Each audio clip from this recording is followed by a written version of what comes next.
శుభాంశు శుక్లా గారు మన ఎయిర్ ఫోర్స్కు సంబంధించినటువంటి ఒక పైలట్. స్పేస్ ఎక్స్ వాళ్ళ క్రూ డ్రాగన్ సహాయంతో ఇంకొక ముగ్గురు ఆస్ట్రోనాట్స్తో కలిపి రేపు జూన్ 8న ఇంటర్నేషనల్ స్పేస్ స్టేషన్కి బయలుదేరుతారు. ఈ మిషన్ పేరు AX4.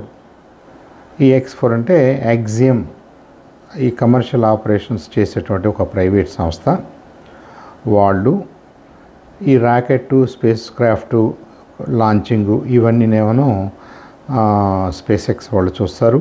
ఎలాన్ మస్క్కి సంబంధించినటువంటి స్పేస్ ఎక్స్ ఈ మొత్తం ప్రోగ్రామ్ని ఓవర్సీ చేస్తుంది, మేనేజ్ చేస్తుంది, అడ్మినిస్ట్రేట్ చేస్తుంది ఏమో నాసా వాళ్ళు.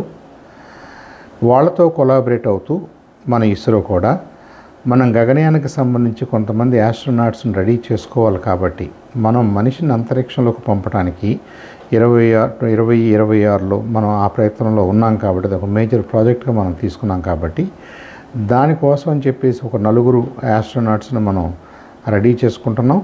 ఆ 4లో ఒకళ్ళు ఈ ఎయిర్ ఫోర్స్కు సంబంధించినటువంటి మన పైలట్ శుభాంశు శుక్లా గారు. ఆయన రష్యాలో ట్రైన్ అయ్యారు, వేరియస్ ఏజెన్సీస్లో ట్రైన్ అయ్యారు.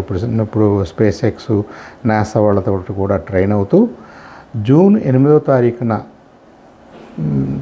మరి ఏదైతే నెక్స్ట్ మిషన్ ఉందో క్రూ డ్రాగన్ మిషన్, ఆ మిషన్లో ఇంటర్నేషనల్ స్పేస్ స్టేషన్ దగ్గరికి వెళ్ళటం. ఇంటర్నేషనల్ స్పేస్ స్టేషన్లో ఒక 14 నుంచి 21 రోజులు, అంటే మొత్తం 2 కానీ 3 వారాలు కానీ అక్కడ వేరియస్ యాక్టివిటీస్, ఆయనకి ఇచ్చిన యాక్టివిటీస్ చేయటం, మళ్ళీ తిరిగి రావటం. అది ఆ మిషన్కు ఉన్నటువంటి స్కోపు, ఆ మిషన్ స్కోపు.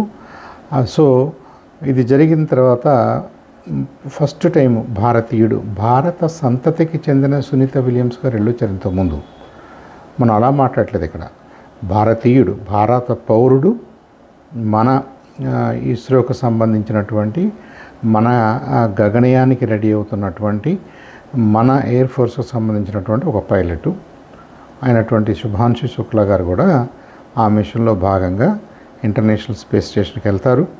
ఒక 2-3 వీక్స్ అక్కడ ఆయన చేయాల్సిన కార్యక్రమాలు చేసి మళ్ళీ తిరిగి వస్తారు. మనకు తెలిసింది క్రూ డ్రాగన్ అనేది స్పేస్ క్రాఫ్ట్, దాన్ని పైకి తీసుకెళ్ళడానికి ఒక రాకెట్ కావాలి. ఆ రాకెట్ స్పేస్ ఎక్స్ వాళ్ళ ఫాల్కన్ 9 హెవీ లిఫ్టర్ కాబట్టి దాన్నే వాడతారు వాళ్ళు. అయితే ఆ 14 రోజుల తర్వాత 21 రోజుల తర్వాత వాళ్ళు తిరిగి వచ్చేటప్పుడు ఈ స్పేస్ క్రాఫ్ట్ ల్యాండ్ కాలేదు కాబట్టి, భూభాగం మీద ల్యాండ్ కాలేదు కాబట్టి నీళ్ళల్లో పడేట్లాగా చేస్తారు. అది బహుశా లాస్ ఏంజలీస్ వైపున కానీ, లేదంటే మెక్సికో, బే ఆఫ్ మెక్సికోలో కానీ వాళ్ళు డిసైడ్ చేస్తారు అప్పుడున్న పరిస్థితులను బట్టి. ఇప్పుడు ప్రస్తుతానికైతే లాస్ ఏంజలీస్ దగ్గరలో ఉన్నటువంటి సీలోనే అది పడేలాగా, అది స్ప్లాష్ అయ్యేలాగా ప్లాన్ చేస్తున్నారు. ఈ మిషన్లో ఒక American astronaut, very seasoned astronaut ఒక ఆమె, పోలాండ్కి సంబంధించినటువంటి ఒక ఆస్ట్రోనాటు, అలాగే హంగరీకి సంబంధించినటువంటి ఒక ఆస్ట్రోనాట్, ఈ 4 ఈ క్రూలో భాగంగా ఇంటర్నేషనల్ స్పేస్ స్టేషన్కి వెళ్తారు. ఇది భారతదేశానికి ఇంటర్నేషనల్ స్పేస్ స్టేషన్కి వెళ్ళటం అనే అంశంలో ఫస్ట్. మన భారతీయుడు ఇంటర్నేషనల్ స్పేస్ స్టేషన్కి వెళ్ళటం అనే అనుభవం ఫస్ట్ అనుభవం ఇది మనకి.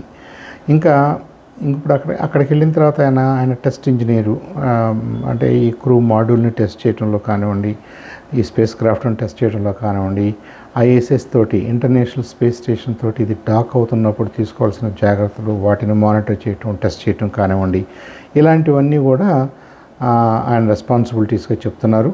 పైగా స్టూడెంట్ అవుట్ రీచ్ ప్రోగ్రామ్ కూడా, అంటే మన ఇండియాలో ఉన్న స్టూడెంట్స్కి ఇంకా మిగతా స్టూడెంట్స్తో కూడా ఆయన చిట్ చాట్ చేస్తారు. ఆయన అనుభవాలు, ఫస్ట్ టైం స్పేస్లోకి వెళ్ళటం ఎలా ఉంది, స్పేస్ క్రాఫ్ట్ ఎలా పనిచేస్తుంది, ఆ రాకెట్తో ఉన్నంత వరకు ఎలా ఉంది, రాకెట్ నుంచి విడిపోయిన తర్వాత ఎలా ఉంది, అలాగే డాకింగ్లో ఎక్స్పీరియన్స్ ఎలా ఉంది, డాక్ అయిన తర్వాత ఇంటర్నేషనల్ స్పేస్ స్టేషన్ ఎలా ఉంది, అక్కడ మిగతా సైంటిస్టులు, మిగతా ఆస్ట్రోనాట్స్ ఏం చేస్తున్నారు, ఈయనతో పాటు వచ్చినటువంటి 4 ఆస్ట్రోనాట్స్ ఏం చేస్తున్నారు, ఇవన్నీ కూడా మనకి ఫస్ట్ హ్యాండ్ ఎక్స్ప్లెయిన్ చేయడానికి మరొకసారి అవకాశం ఉంటుంది. కాబట్టి శుభాంశు శుక్లా గారికి ఆయన వెళ్తున్నటువంటి మిషన్ వెరీ సక్సెస్ఫుల్గా జరగాలని చెప్పేసి, ఈ 4 ఆస్ట్రోనాట్స్ కూడా సేఫ్గా వెళ్ళి సేఫ్గా రావాలని చెప్పేసి మనందరి తరఫున కోరుకుంటూ let's wait for June 8th. June 8th is going to be a big day for us, not only for SpaceX and NASA, definitely for ISRO also, for India also.